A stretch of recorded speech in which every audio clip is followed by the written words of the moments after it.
sore ibu-ibu semuanya. Perkenalkan, nama saya Niputu Sylvia Sari Dewi sebagai pembawa acara pada hari ini. Adapun rekan-rekan yang terlibat, di sana ada Eta Estapiona yang paling barat, yang di tengah yaitu Dikadek Nia Rosita Dewi sebagai fasilitator, dan yang paling timur inilah Ketua Eka Sri Paramita sebagai observer.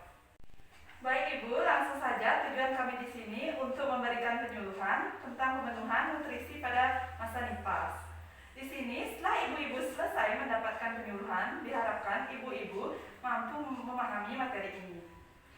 Untuk mempersingkat waktu, langsung saja waktunya itu adalah 20 menit penyampaian materi, 10 menit tanya jawab, 5 menit evaluasi dari observer.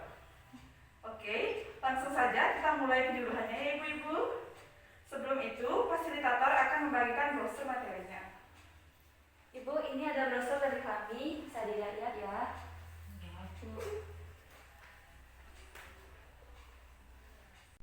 Selanjutnya, ibu-ibu kita akan dengarkan dari pemateri. Langsung saja pemateri silakan masuk. Baik ibu-ibu, di sini saya sebagai pemateri. Di sini saya akan membawakan materi tentang penyuluhan gizi untuk ibu nifas ibu ya. Yang pertama, gizi itu adalah satu ikatan kimia yang dimana sangat diperlukan fungsinya untuk pemeliharaan dan untuk mengatur suhu di dalam tubuh ibu ya. Dimana manfaat gizinya itu banyak sekali. Di antaranya ada untuk melancarkan vitamin yang akan larut dalam ASI, untuk mengatur keseimbangan suhu tubuh, memulihkan kondisi ibu di saat pasca persalinan sampai 42 hari, memproduksi ASI yang cukup untuk si bayi nantinya, lalu cukup untuk memberikan vitamin A bagi ibu dan bayi, dan meningkatkan daya tahan terhadap penyakit. Baik ibu, tanda-tanda kekurangan gizi bu ya pada ibu bisa dilihat dari berkurangnya berat badan dari batas normal. Ibu mudah mengalami pusing, lemah, letih, lesu. Aktivitas ibu mungkin menurun karena ada faktor lelahnya, dan juga risiko ada timbulnya anemia. Lalu pada bayi dapat dilihat berat badan bayi kurang atau normal, bayi menjadi rewel atau sering menangis, rambut bayi berwarna merah kusam, dan juga tumbuh kembang bayi menjadi lapat. Baik ibu, ada pun beberapa pemenuhan kalori untuk ibu menyusui, sekitar 2.300 sampai 2.700 kalori per hari di saat ibu menyusui bu ya. Ada beberapa zat gizi yang harus ibu penuhi, adanya karbohidrat, lemak, protein, cairan yang bisa didapatkan di berbagai buah-buahan, zat besi, garam, dan ada vitamin. Dimana yang pertama saya jelaskan karbohidrat bisa ibu dapatkan dari nasi, gandum, juga roti. Lalu protein ibu bisa dapatkan dari tempe, telur, daging, seperti itu. Lalu ada vitamin yang ibu bisa dapatkan dari buah-buahan seperti tomat, ada sayuran, buah-buahannya seperti pisang, seperti itu bu ya. Lalu untuk cara mengatasi kekurangan gizi, apabila ibu mengalami kekurangan gizi, ibu bisa langsung pergi ke klinik terdekat untuk memeriksakannya. Ibu bisa melihat apakah ibu mengalami gizi buruk atau tidak. Apabila ibu mengalaminya, ibu langsung segera periksa untuk mengurangi adanya kekurangan gizi yang berlebihan. Ibu bisa mengkonsumsi makanan yang bergizi, 4 sehat 5 sempurna. Lalu ibu pola makan yang teratur, dan ibu selalu mendukung adanya pelaksanaan program dari pemerintah tentang pemenuhan gizi yang teratur ibu ya. Baik ibu, di sini ada 13 dasar gizi seimbang yang perlu ibu ketahui ibu ya selama masa menyusui ini, sangat penting sekali. Yang pertama ada santap aneka ragam makanan yang seperti tadi saya bilang. Di setiap makanan ibu yang ibu santap itu harus ada karbohidratnya dari nasi, protein dari telur atau tempe, ada vitamin, ada juga boleh kalsiumnya dari susu, garam, zat besi dari bayam atau sayur yang berwarna hijau. Lalu yang kedua ada makan makanan untuk memenuhi kebutuhan energi. Nah setelah ibu memakan itu, ibu akan mendapatkan energi energi yang baik dan energi yang 2 kali lipat untuk menyusui bayi ibu. Lalu yang ketiga ada makanan sumber karbohidrat setengah dari kebutuhan energi. Jadi selama ibu menyusui, ibu harus mencukupi karbohidrat 2 kali lipat karena ibu menghidupi bayi ibu yang diberikan ASI eksklusif selama 6 bulan. Lalu yang keempat ada batasi lemak seperempat dari kecukupan energi, di mana ibu harus membatasi lemak-lemak yang ibu makan dari berbagai aneka ragam lauk pauk dari energi yang ibu miliki. Harus seimbang Bu ya. Gunakan garam beriodium. Lalu yang keenam ada makan makanan sumber zat besi yang ibu bisa dapatkan dari sayur-sayuran yang berwarna hijau. Lalu ada nomor 7, berikan ASI kepada bayi sampai umur 6 bulan. Itu sangat penting sekali, yang dinamakan ASI eksklusif. Lalu yang nomor 8, biasakan makan pagi supaya nanti ibu ada tenaga untuk menyusui bayi, karena bayi itu wajib disusui selama 2 jam berturut-turut sampai ia menangis. Lalu nomor 9, minum air bersih, aman dan cukup jumlahnya. Ibu nifas wajib minum air melebihi dari biasanya, yang biasanya 7-8 gelas. Mungkin ibu diwajibkan minum sampai 8-9-10 gelas untuk mencukupi cairan yang ada di dalam tubuh ibu. Lalu yang ke-11, beraktivitas fisik dan olahraga teratur. Ibu selama menyusui, ibu bisa olahraga, olahraganya cukup ringan aja Bu ya. Misalnya seperti jalan-jalan, ibu yoga atau ada senam nifas. Lalu ada yang nomor 12, hindari minum minuman yang beralkohol karena itu sangat berbahaya bagi ibu dan bisa diresap oleh ASI dan akan diminum oleh bayi.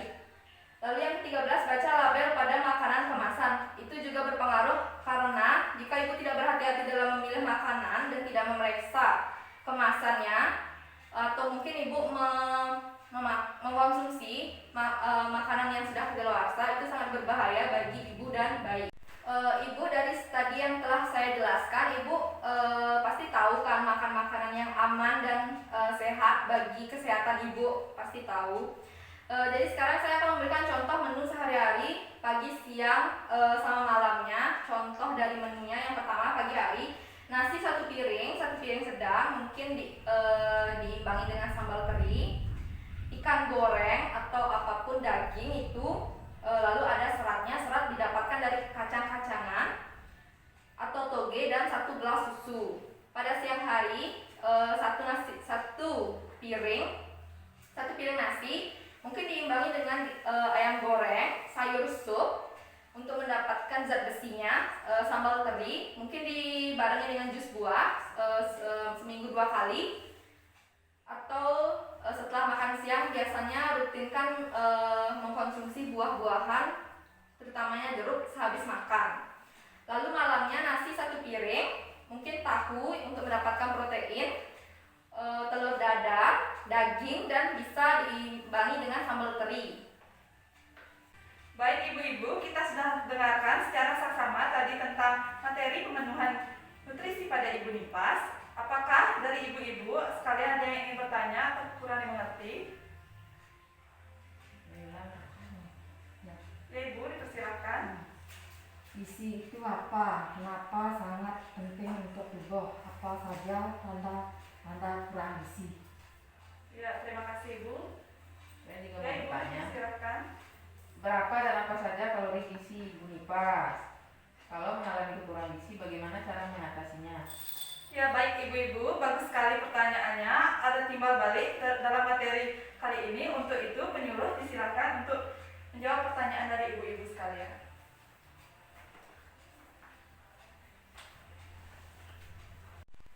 Baik ibu-ibu, terima kasih atas pertanyaannya. Mungkin tadi ibu ada beberapa yang tidak dimengerti, sekarang akan saya jelaskan kembali.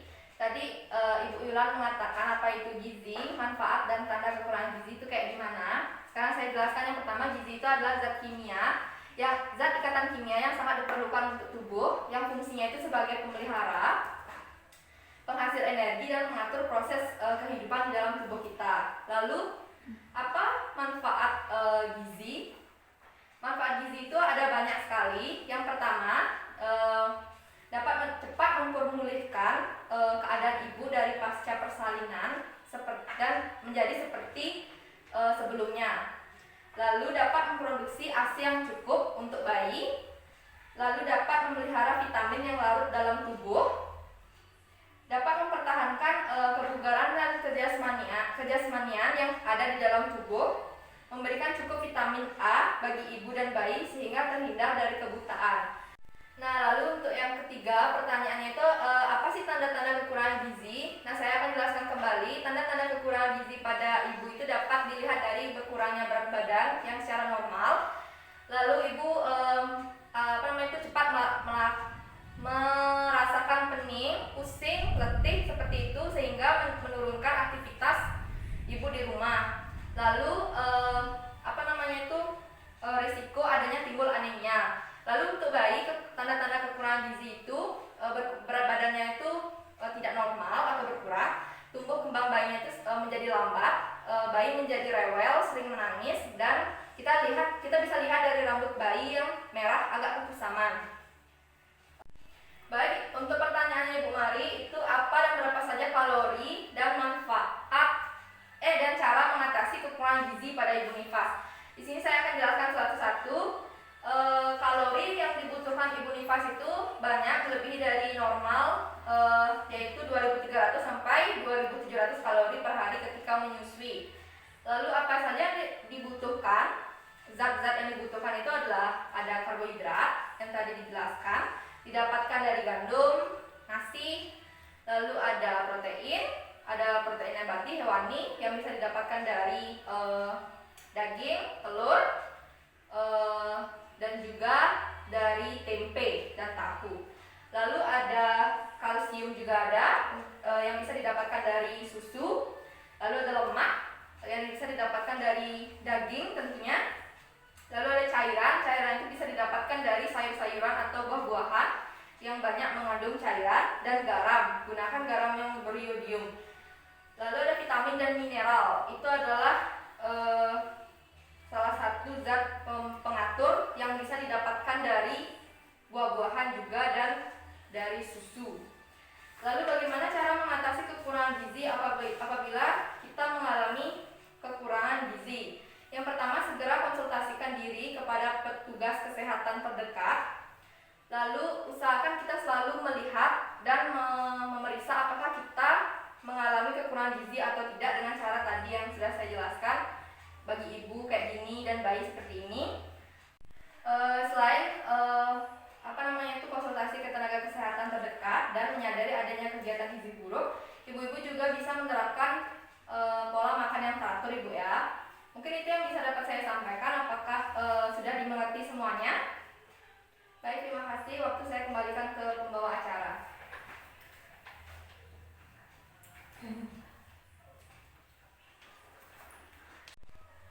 Sesi tanya jawab sudah kita lewati bersama-sama. Tibalah kita pada tahap selanjutnya. Untuk observer dipersilakan untuk menyimpulkan penyuluhan tadi. Baik, terima kasih atas kesempatannya. Dari hasil penyuluhan yang telah dilaksanakan tadi, terlihat dari pembawa acara sudah sangat bagus dan bersahabat dalam mengayomi tugasnya. Dan juga penyuluhan dalam penyampaian materinya sangat baik dengan nada dan intonasi yang jelas, sehingga para peserta antusias sekali dalam mendengarkannya. Penyuluhan ini berjalan dengan baik, di mana para ibu-ibu memiliki keinginan untuk bertanya sehingga lebih memahami lagi. Demikian yang dapat saya sampaikan. Apabila ada kesalahan kata, mohon dimaklumi. Sekian dan terima kasih. Waktu saya kembalikan ke pembawa acara. Terima kasih. Ibu-ibu sekalian, selesai sudah acara pada hari ini. Semoga materi yang telah disampaikan bisa dipahami dan dimengerti. Terima kasih sekali lagi karena ibu-ibu sudah meluangkan banyak waktunya untuk kami semua. Sekian dan terima kasih. Selamat sore ibu-ibu.